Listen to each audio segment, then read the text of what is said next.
practice. And Kadi, can you add on that with your experience, and what will be the main obstacles that are external and both is external and internal against women in sport? Thank you very much. And yes, I think Dr. Hayat has highlighted some of the key obstacles when it comes to the logistics and access, let's say, to sport infrastructure, which is already a big obstacle even in our continent, since we know that we do not have the best infrastructure. And when there needs to be access to those infrastructure, then obviously men are favored in access. That's the way our society is. Girls have to wait on the court before they can play, and that's a bit everywhere. That's also a global situation.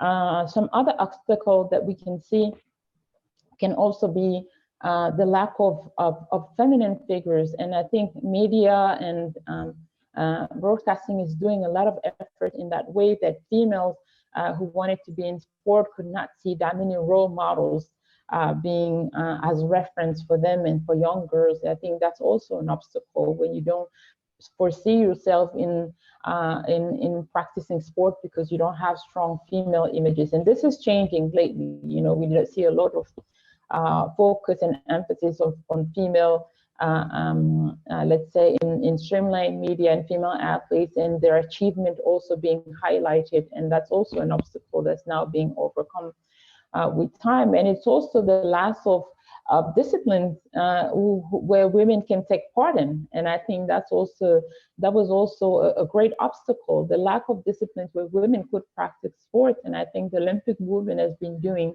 a tremendous work in that, in ensuring there is parity in the Olympic Games. I think Tokyo was 48.8% female participation. We plan Paris to be the first Olympic Games where you will have 50-50 female participation in all disciplines. And even in the Olympic movement, it went even far as to creating now mixed disciplines, such in athletics and in other fields, just to ensure that women have a space and that we can meet that parity and fight that obstacle of access also to sport.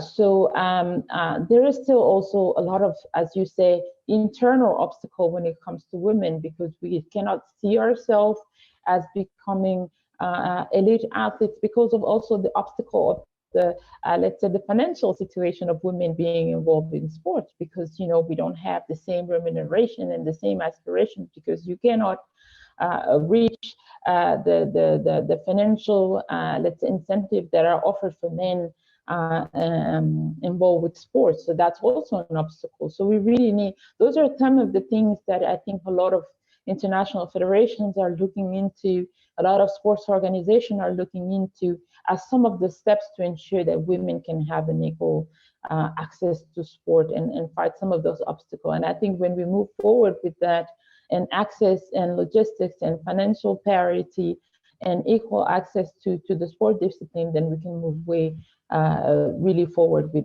women being more interested and more involved in sport. Yeah,